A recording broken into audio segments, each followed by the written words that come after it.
لك الحمد كما ينبغي لجلال وجهك وعظيم سلطانك. أشهد أن لا إله إلا الله وأشهد أن محمدا عبده ورسوله صلى الله عليه وسلم. أما بعد فأعوذ بالله السميع العليم من الشيطان الرجيم من همزه ونفخه ونفثه. بسم اللہ الرحمن الرحیم.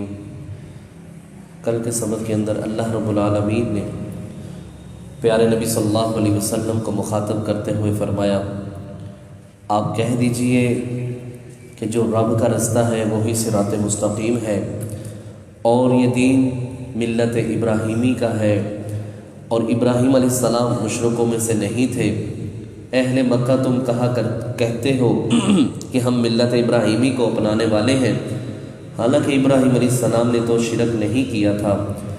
اور اخلاص کے لحاظ سے کہ میری نماز، میری قربانی، میرا زندہ رہنا اور میرا مرنا سب کچھ اللہ کے لیے ہے، اللہ کی رضا طلب کرنے کے لیے ہے، اس کا کوئی شریک نہیں ہے، اور میں سب سے پہلے اسلام کو قبول کرنے والا ہوں. کیا میں اللہ کے علاوہ کسی اور رب کو تلاش کروں؟ حالانکہ اس رب نے سب کو پیدا کیا ہے، اور نہیں کوئی کماتی کوئی بھی جان گناہ، لیکن اس کا وبال اسی کے اوپر ہے. کوئی جان کسی دوسری جان کا قیامت والے دن بوجھ نہیں اٹھائے گی. تم سب نے میری طرف ہی آنا ہے، اور میں ہی تمہیں پھر خبر دوں گا جو تم دنیا کے اندر اختلاف کیا کرتے تھے. اللہ وہ ذات ہے جس نے تمہیں دنیا کے اندر جانشین بنایا اور بلند کیا درجات کے اندر بعض کو بعض کے اوپر، تاکہ وہ آزمائے جو اللہ نے اس کو دیا ہے. آپ کا رب جلد سزا دینے والا ہے، اور وہ بخشنے والا، رحم کرنے والا ہے. یہ کل کے سبق کے اندر ہم نے پڑھا تھا. الحمدللہ سورۃ الانعام ہماری مکمل ہو گئی. اللہ سے دعا کیجئے جو کچھ ہم نے اس کے اندر پڑھا ہے اللہ ہم سب کو اس کے اوپر عمل کرنے کی توفیق عطا فرمائے. اس کے اندر بنیادی چیزیں کچھ یوں تھی کہ اللہ کے ساتھ شرک نہیں کرنا، کسی جانور کو غیر اللہ کے نام پر ذبح نہیں کرنا، کوئی نظر و نیاز غیر اللہ کے لیے نہیں ہونی چاہیے. جو کچھ بھی کرنا ہے صرف اور صرف اللہ کی رضا کے لیے کرنا ہے. اس صورت کا خلاصہ یہ ہے. آج ہم انشاءاللہ سورۃ الاعراف اس کا آغاز کریں گے. سورۃ الاعراف مکی یا یہ مکی صورت ہے. اس حوالے سے پہلے گزارشات گزر چکی ہیں کہ جو مکہ کے اندر نازل ہوئی ہیں وہ مکی صورتیں ہیں، جو مدینہ کے اندر نازل ہوئی ہیں وہ مدنی صورتیں ہیں. دوسرا یہ ہے کہ ہجرت سے پہلے جہاں کہیں بھی قرآن نازل ہوا ہے اس کو مکی صورت کے اندر گنا جاتا ہے، اور جو ہجرت کے بعد نازل ہوئے ہیں قرآن وہ جہاں کہیں بھی کسی بھی مقام پر نازل ہوا ہے اس کو مدنی صورتیں کہا جاتا ہے، وہ مدنی صورتوں کے اندر گنا جاتا ہے. اس لحاظ سے یہ مکی صورت ہے. بسم اللہ الرحمن الرحیم. شروع اللہ کے نام سے جو بڑا مہربان اور نہایت رحم کرنے والا ہے. الف لام میم صاد. اللہ اعلم بمرادہ. اس کا معنی کیا ہے، اس کا مطلب کیا ہے، اس کا مفہوم کیا ہے؟ کائنات کے اندر اللہ کی ذات کے علاوہ کوئی بھی اس کے معنی کو نہیں جانتا. اگر دنیا کے اندر کوئی جانتا ہوتا تو وہ سب سے عظیم ہستی جناب محمد رسول اللہ صلی اللہ علیہ وسلم کی ہستی تھی. اگر وہ نہیں جانتے تو پھر کوئی بھی نہیں جانتا. نبی علیہ السلام نے بھی اس کا کوئی معنی بیان نہیں کیا، لیکن بعض ایسے متراجم قرآن ایسی تفاسیر کے اندر باتیں بھی لکھی جاتی ہیں اور پڑھنے میں بھی آتی ہیں کہ الف کا انہوں نے اپنی مرضی سے کوئی الگ مفہوم بیان کیا ہے، لام کا الگ بیان کیا ہے. لیکن میرے بھائیوں یہ تعویلیں ایسے نہیں ہونی چاہیے. اس کا مقصد کیا تھا نازل کرنے کا؟ اس کا مقصد یہ تھا کہ مشرکین مکہ کو چیلنج کیا جاتا تھا کہ اس کا مفہوم اور مطلب بتلاؤ. اللہ نے یہ نازل کیا ہے، لہٰذا اگر محمد صلی اللہ علیہ وسلم کا بنایا ہوا اپنا کلام ہوتا تو اس کا کوئی نہ کوئی تو معنی ہونا ہی تھا. الغرض یہ قرآن اللہ کی طرف سے نازل شدہ ہے، لہٰذا تم اپنی بات کے اندر جھوٹے ہو. نبی علیہ السلام اپنی طرف سے بات بنا کے نہیں لاتے. اللہ اعلم بمرادہ، اس سے کیا مطلب ہے صرف میرا رب ہی جانتا ہے. کتاب، یہ کتاب ہے، انزلہ نازل کی گئی ہے الیکا آپ کی طرف۔ اللہ کے نبی صلی اللہ علیہ وسلم یہ کتاب کو ہم نے نازل کیا ہے، یہ کتاب اللہ نے نازل کی ہے، یہ کسی انسان بشر کی طرف سے نہیں ہے، اس کو جبرائیل امین علیہ السلام لے کر اترے ہیں۔ تبارک الذی نزل الفرقان علی عبدہ لیکون للعالمین نذیرا، ببرکت ہے وہ ذات جس نے اپنے پیارے بندے محمد رسول اللہ صلی اللہ علیہ وسلم کے اوپر فرقان حمید کو نازل کیا تاکہ اللہ کے نبی صلی اللہ علیہ وسلم اس قرآن کے ذریعے لوگوں کو ڈرائیں، دھمکائیں، مومنوں کو خوشخبری سنائیں۔ فرمایا کتاب، یہ کتاب ہے انزل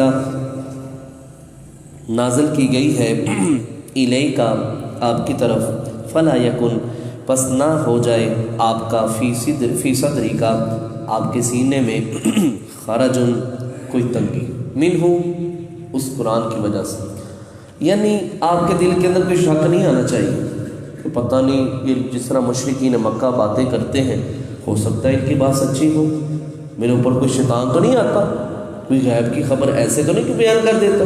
اللہ کے نبی صلی اللہ علیہ وسلم آپ نے شک کے اندر مبتلا نہیں ہونا، یہ جبرائیل علیہ السلام نازل ہوتے ہیں اور اللہ کے حکم سے نازل ہوتے ہیں اور اللہ کا حکم لے کے آتے ہیں، آپ نے پریشان نہیں ہونا، نہ ہی شک کے اندر جانا ہے۔ یہ کتاب اللہ کی کتاب ہے، سچی کتاب ہے، آخری کتاب ہے، اور جس طرح یہ کتاب آخری کتاب ہے اسی طرح آپ نبی بھی آخری نبی ہیں، لہٰذا آپ نے شک کے اندر نہیں جانا۔ اس کا دوسرا مفہوم یہ بھی ہے کہ نبی علیہ الصلاۃ والسلام جب مشرکوں میں سے یا کوئی بھی منافقوں میں سے، کافروں میں سے اسلام کو قبول نہ کرتا، پیارے نبی صلی اللہ علیہ وسلم دعوت دیتے تو آپ علیہ السلام کے دل کے اندر بڑی تنگی سی محسوس ہوتی، ایسے نا نبی علیہ الصلاۃ والسلام کا چہرہ مرجھا جاتا کہ یہ لوگوں کو میں جہنم سے بچانے کی کوشش کر رہا ہوں، یہ مجھ سے اپنا دامن چھڑا کے جہنم کی طرف جا رہے ہیں۔ تو نبی علیہ السلام بڑے مایوس ہو جایا کرتے تھے، بڑے پریشان ہو جایا کرتے تھے، حتیٰ کہ کھانا بھی نبی علیہ السلام کو نہیں پسند ہوتا تھا۔ اللہ رب العالمین دوسرے مقام پہ فرماتے ہیں لعلک باخع نفسک الا یکونوا مؤمنین، اللہ کے نبی صلی اللہ علیہ وسلم یہ ایمان نہ لائے اور آپ اپنے آپ کو اس طرح ہلاک کر لیں گے، نہ ایسے کیجیے گا، آپ کے ذمے پیغام پہنچانا ہے، آپ نے پیغام پہنچا دیا، فابیہا جو کوئی ایمان لے اچھی بات ہے، نہیں کوئی ایمان لاتا تو چھوڑ دیجیے۔ فذکر انما انت مذکر، ہم نے آپ کو نصیحت کرنے والا بنا کے بھیجا ہے، آپ کیوں اپنے آپ کو پریشان کرتے ہیں؟ اور اگر یہی درد حقیقت بات ہے ہر انسان کے دل کے اندر آ جائے نا کہ یہ میرا بھائی بھی نمازی بن جائے، یہ بندہ بھی جہنم سے بچ جائے، یہ بھی مسجد کی طرف رخ کر لے، یہ بھی قرآن پاک پڑھ لے، حقیقت بات ہے ہمارے معاشرے کے اندر انقلاب آ جائے۔ اور یہ دعوت ہونی چاہیے تو صرف دعوت اللہ ہونی چاہیے، کتاب و سنت کی دعوت ہونی چاہیے، نہ جا کے اپنے مسالے کی پرجار یا ایسے دوسرے معاملات ہوں، اللہ کی رضا کے لیے سب کچھ ہو تو انشاءاللہ اللہ اس کے اندر خیر و برکتیں عطا فرماتا ہے۔ فرمایا فی صدری کا آپ کے دل میں خرج کوئی حرج، تنگی، منہ اس قرآن کی وجہ سے، لتنذر آپ ڈرائیں بھی اس کے ذریعے کافروں کو، وذکریٰ اور نصیحت کیجئے للمؤمنین مومنوں کو۔ یہ قرآن کافروں کے ڈرانے کے لیے نازل ہوا ہے، تم نے ایمان کو نہ قبول کیا، اسلام نہ لے کے آئے، اللہ اور اس کے رسول پر ایمان نہ رکھا، قیامت کے دن پر ایمان نہ رکھا، تو یہ بات یاد رکھو دنیا کے اندر بھی اللہ اس کی سزا دے گا، آخرت کے اندر بھی سزا دے گا۔ اور مومنوں کو نصیحت کرنے کے لیے نازل کیا گیا ہے، ان کی رہنمائی کرنے کے لیے، ان کو صراط مستقیم پر چلانے کے لیے۔ اللہ نے اب یہاں یہ حکم جاری کیا ہے، اللہ نے جہاد کرنے کا یہ طریقہ بتلایا، اللہ نے حج اور عمرے کرنے کا یہ طریقہ بتلایا، ان کی رہنمائی کرنے کے لیے، ان کو نصیحت کرنے کے لیے اللہ فرماتے ہیں میں نے اس قرآن کو نازل کیا ہے۔ ہمارے لیے کیا حکم ہے؟ فرمایا اتبعوا، تم پیروی کرو، ما انزل الیکم، جو نازل کیا گیا ہے تمہاری طرف، من ربکم، تمہارے رب کی طرف سے، ولا تتبعوا، اور نہ تم پیروی کرو، من دونہ، اس اللہ کے قرآن کے علاوہ، اولیاء، کسی اور دوست کی۔ جب قرآن آ گیا ہے، آپ صلی اللہ علیہ وسلم کے فرامین ہم تک پہنچ گئے ہیں، آپ کی سنت کا علم ہو گیا ہے، اللہ کے قرآن کا حکم ہم تک پہنچ گیا ہے، اب کسی ایرے غیرے کی بات کو نہیں مانا جائے گا، کسی کی بات کو اہمیت نہیں دی جائے گی، کسی امام، کسی ولی، کسی بابے کی، کسی پیر کی، کسی فقیر کی قرآن و حدیث کے اوپر اس کی بات کو اوپر نہیں رکھا جائے گا۔ اگر رکھا جائے گا تو قرآن اور حدیث کو مد نظر رکھا جائے گا۔ اگر میں بھی بات کرتا ہوں، کوئی دوسرا بات کرے، کوئی تیسرا بات کرے، اس بات کو لائے اور قرآن و حدیث کے اوپر دیکھے کیا اس کی بات قرآن و حدیث کے اوپر پوری اترتی ہے۔ الحمدللہ ہمیں اس کے اوپر عمل کرنا چاہیے۔ اگر ہم نے اس کی بات کو مان لیا اور قرآن اور حدیث کو سائڈ پہ کر دیا تو یہی اللہ فرماتے ہیں وَلَا تَتَّبِعُوا مِن دُونِهِ، اللہ کے علاوہ تم نے کسی اور کی پیروی نہیں کرنی۔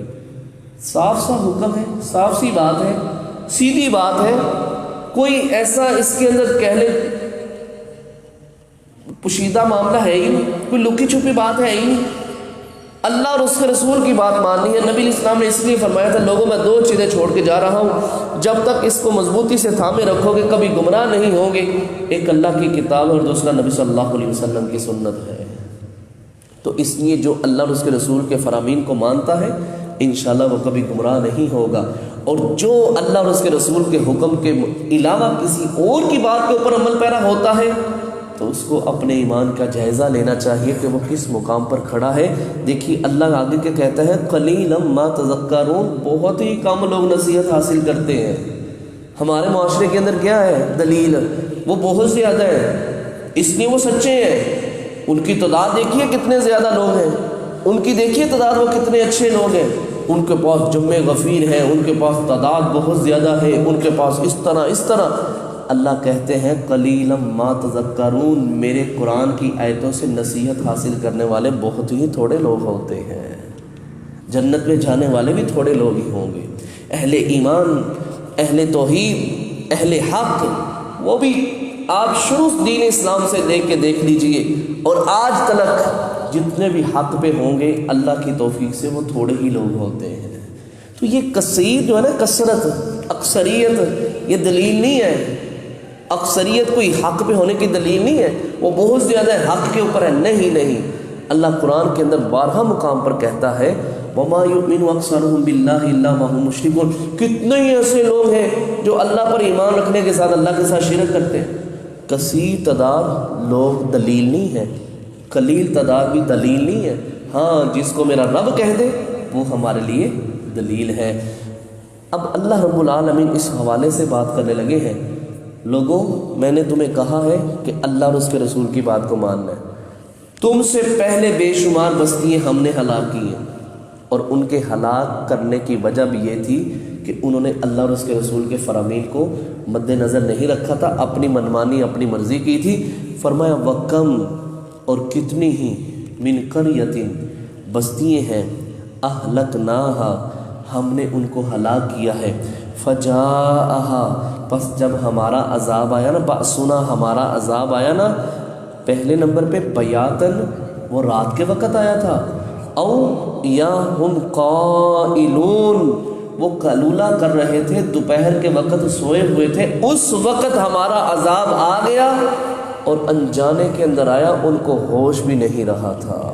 اللہ اکبر۔ اللہ کہتے ہیں میں کسی موقع پر بھی عذاب لے آتا ہوں۔ افا امینہ، اللہ 9ویں پارے کے اندر کہتا ہے افا امینہ اہل القریٰ ان یأتیہم بأسنا بیاتا وہم نائمون، اوا امینہ اہل القریٰ ان یأتیہم بأسنا ضحیٰ وہم یلعبون، کیا یہ لوگ بے خوف ہو گئے ہیں میں ان کے اوپر عذاب بھیجوں اس حالت میں کہ یہ رات کو سوئے ہوئے ہوں، یا ان کے اوپر میں اس حالت میں عذاب بھیجوں کہ یہ کھیل کود کے اندر لگے ہوں، میں ان کے اوپر عذاب بھیج دوں؟ بے خوف ہو گئے ہیں، ان کو کوئی ڈر نہیں اللہ کا۔ اللہ اکبر۔ ہماری زندگیوں کے اندر بھی دیکھ لیجئے اللہ نے مختلف اوقات کے اندر عذاب کو بھیجا ہے، کبھی زلزلہ آ رہا ہے، کبھی سیلاب آ رہا ہے، کبھی طوفانی بارشیں ہو رہی ہیں، کبھی کچھ۔ یہ دیکھ لیجیے 2005 کا جو زلزلہ آیا تھا، یہ صبح تقریباً 8 بجے آیا تھا، دن کا وقت ہی تھا، بعض لوگ سوئے ہوئے تھے، بعض لوگ کام کاج کے اندر نکلے ہوئے تھے، یہ کھیل کود کے اندر تھے نا۔ اور یہ سیلاب 2013-12 کے اندر جو آئے تھے، رات کو لوگ صحیح سالم سوئے تھے اور جب صبح کو اٹھے تھے تو ان کی چارپائیوں کے نیچے پانی بہہ رہا تھا۔ تو یہ اللہ کہتا ہے میں کسی انداز کے اندر بھی تمہاری پکڑ کر سکتا ہوں، کسی انداز کے اندر بھی پکڑ سکتا ہوں، کسی انداز کے اندر بھی تمہارے اوپر اللہ کا عذاب آ سکتا ہے۔ تم اللہ سے کیوں نہیں ڈرتے؟ تم کیوں نہیں خوف کھاتے؟ تم اللہ کا ڈر اور خوف اپنے دل کے اندر پیدا کیوں نہیں کرتے؟ ہم نے تم سے پہلے کتنی بستیوں کو ہلاک کر دیا ہے، اور سبب یہ تھا کہ وہ اللہ اور اس کے رسول کی نافرمانی کرتے تھے۔ فرمایا فما کانا، پس نہیں تھی، دعواہم، ان کی پکار، اذ جب جاءہم، آیا ان کے پاس، بأسنا، ہمارا عذاب، الا، مگر یہ کہ ان قالو، وہ کہتے تھے، انا، بے شک ہم، کننا ظالمین، ہم نے ہی اپنی جانوں پر ظلم کیا ہے، ہم ہی ظالم تھے، ہم ہی اپنی جانوں پر ظلم کرنے والے تھے۔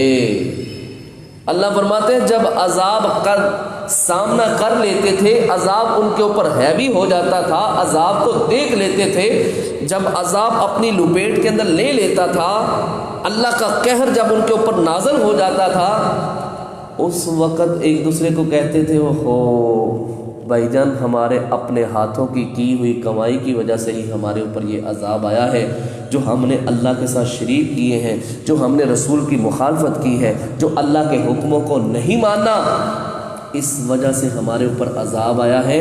اور اللہ یہ سمجھانا چاہتا ہے لوگوں، جب اللہ کا عذاب آ جائے اور اس وقت انسان اپنی غلطی کا اقرار کر لے، توبہ کرنے کی کوشش کرے، اللہ فرماتے ہیں اس وقت اس کی توبہ کو قبول نہیں کیا جائے گا، وقت گزر گیا۔ اب ان کا افسوس کرنا اور اپنے اوپر یہ کہنا کہ ہم نے ہی اقرار کرنا کہ ہم نے ہی غلطی کی ہے، ہم ہی گناہ گار تھے، ہم ہی ظالم تھے، فرمایا نہیں، جب عذاب آ گیا، عذاب نے اپنی لپیٹ کے اندر لے لیا، اب کسی کی کوئی آرزو مد نظر نہیں رکھی جائے گی، کسی کی فریاد کو نہیں سنا جائے گا، اور اس وقت اللہ کسی کی توبہ کو قبول نہیں کرے گا۔ اللہ اکبر۔ فرمایا فَلَنَسْأَلَنَّ الَّذِينَ، ہم ضرور بھی ضرور سوال کریں گے، الَّذِينَ، ان لوگوں سے، اُرسِلَ، جن کی طرف بھیجا گیا تھے، رسول بھیجے گئے تھے، الیہم، ان کی طرف، جن کی طرف ہم نے نبی بنا کے بھیجے تھے نا، جس امت کی طرف، ہم اس امت سے ضرور پوچھیں گے، اور بتاؤ میرے نبی کا کہنا ماننا تھا کہ نہیں ماننا تھا؟ دوسرے مقام پہ اللہ کہتا ہے یوم ینادیہم فیقول ماذا اجبتم المرسلین، اور لوگوں سامنے کھڑے ہو، جب میرے پیغمبر نے تمہیں دعوت دی تھی، بتاؤ تم نے کیا جواب دیا تھا؟ اللہ اکبر۔ اس وقت کسی کے پاس کیا جواب ہوگا؟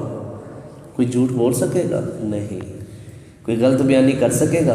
کبھی سوچے بھی نہ۔ اللہ کہے گا میرے رسولوں کو کیا جواب دیا تھا؟ جواب کا مطلب یہ ہے کہ تم نے میرے نبی کا کہنا مانا تھا کہ نہیں مانا تھا، جس کام سے منع کیا تھا اس سے باز آئے تھے کہ نہیں، اور جس کا حکم دیا تھا وہ کام کیا ہے کہ نہیں کیا۔ اور یہ تو ہے امت سے سوال، امت سے نا، کل قیامت والے دن سب سے پہلے حضرت نوح علیہ السلام کی امت سے اللہ سوال کرے گا، سامنے آؤ، سامنے آ گئے، میرا رسول آیا تھا، نبی آیا تھا نوح علیہ السلام، تم نے ان کی بات کو مانا؟ قوم والے صاف انکار کر دیں گے، اللہ ہمارے پاس کوئی ڈرانے والا نہیں آیا۔ اللہ اکبر۔ اللہ رب العالمین نوح علیہ السلام کو بلائیں گے، نوح بتاؤ میں نے تمہیں نبی بنا کے بھیجا تھا، یہ کہتے ہیں مجھے دعوت ہی نہیں دی، ہم کو دعوت نہیں پہنچی ہے۔ اللہ اکبر۔ نوح علیہ السلام کہیں گے اللہ میں نے دعوت دی ہے، اللہ کہے گا کوئی دلیل لاؤ، کوئی گواہ لاؤ۔ اس وقت نوح علیہ السلام کہیں گے ہاں اللہ گواہ ہے، امت محمدیہ صلی اللہ علیہ وسلم، اللہ وہ میرے حق میں گواہی دے گی۔ امت محمدیہ کو بلایا جائے گا، یہ ہم سارے گواہی دیں گے، اللہ نوح علیہ السلام نے دعوت دی ہے، ہم نے تیرے قرآن کے اندر پڑھا ہے 950 سال تیرے اس نبی نے لوگوں کو دعوت و تبلیغ کا کام کیا ہے۔ اس وقت اللہ رب العالمین فرمائیں گے نوح علیہ السلام سچ کہہ رہے ہیں اور قوم جھوٹ بول رہی ہے۔ پہلا سوال امت سے ہوگا۔ دوسرا سوال وَلَنَسْأَلَنَّ الْمُرْسَلِينَ، اور ہم ضرور بھی ضرور رسولوں سے بھی سوال کریں گے۔ آؤ بھائی، سوال کا وقت ہے، جواب دو، کیا تم نے جب ان کو دعوت دی تھی انہوں نے آگے سے کیا کہا تھا؟ اور میرے بھائیوں یہ بات یاد رکھیے، اس وقت اللہ اتنے غصے کے اندر ہوگا، حدیث کے الفاظ ہیں اللہ رب العالمین اس سے پہلے یا اس کے بعد کبھی اتنے غصے کے اندر نہیں ہوگا۔ یوم یجمع الرسل فیقول ماذا اجبتم، اس وقت اللہ رسولوں سے کہے گا تمہیں کیا جواب دیا گیا تھا؟ قالوا لا علم لنا انک انت علام الغیوب، اللہ ہم نہیں جانتے، انہوں نے کہا تھا تو غیب کو جاننے والا ہے، تو ہم سے بہتر جانتا ہے۔ اللہ، امت سے بھی سوال ہوگا، رسولوں سے بھی پوچھا جائے گا۔ آخری بات، فَلَنَقُصَّنَّ، ہم بیان کر دیں گے، علیہم، ان کے اوپر، بعلم، اپنے علم کے لحاظ سے، وما کننا غائبین، اور ہم دنیا کے اندر غائب نہیں تھے۔ اللہ یہاں بہت بڑی بات کہہ رہا ہے میرے بھائیو، سوچنے والی بات ہے۔ اللہ کہتا ہے میں دنیا کا سارا معاملہ تمہارے سامنے بیان کر دوں گا، ایک ویڈیو چل پڑے گی، ایک ریل چل پڑے گی، تو نے دنیا کے اندر کیا کیا کرتوت کیے، اللہ کہتے ہیں ہم سارا بیان کریں گے۔ تو کیا سمجھتا ہے کہ ہم تمہیں دیکھ نہیں رہے؟ کرامن کاتبین کچھ نہیں لکھ رہے ہیں، تیرا ایک ایک عمل لکھ رہے ہیں، یہاں تلک کہ ما یلفظ من قول الا لدیہ رقیب عتید، انسان اپنی زبان سے الفاظ نکالتا ہے، فرشتے اسی وقت اس کی بات کو بھی لکھ لیتے ہیں۔ تو اللہ کہتا ہے تو اس وجہ سے گناہ کر رہا ہے، میرے اوپر ایمان نہیں لاتا کہ تمہیں کوئی دیکھنے والا نہیں، تو لاوارث ہے، تجھے کسی کا کوئی ڈر خوف نہیں ہے۔ اللہ فرماتے ہیں ہم ضرور بیان کریں گے، اور تو سمجھتا ہے کہ ہم دنیا کے اندر غائب تھے، ہم غائب نہیں تھے، بلکہ ہر وقت تیرا خیال اور تیری حفاظت کرنے والے تھے، تیرے ہر ایک عمل کو دیکھنے والے تھے۔ اس لیے میرے بھائیوں، آئیں ابھی سے ہی ہم اس دن کی تیاری کر لیں جس دن اللہ نے سب کچھ ہمارے سامنے بیان کر دینا ہے، اور اس وقت ہمارے رشتہ دار، بہن بھائی، والدین سارے وہاں موجود ہوں گے۔ اس دن کے آنے سے پہلے ہم اپنے رب سے ان گناہوں کی معافی مانگ لیں جن کا مجھے پتہ ہے یا اللہ کو پتہ ہے، اپنے رب کے سامنے گڑ گڑا کے، آنکھوں سے آنسو بہا کے، اس دن کی ذلت کے مقدر بننے سے پہلے ہم اپنے رب کو راضی کر لیں، اپنے گناہوں کی معافی مانگ لیں۔ اس دن کے آنے سے پہلے ہم اس دن کی تیاری کر لیں۔ اللہ سے دعا ہے اللہ رب العالمین ہم سب کو مرنے اور مرنے کے بعد کی دن کی تیاری کرنے کی توفیق عطا فرمائے، اور قیامت والے دن اللہ ہم سب کے لیے آسانی پیدا فرما دے۔ سبحانک اللہم و بحمدک، اشہد ان لا الہ الا انت، استغفرک و اتوب الیک۔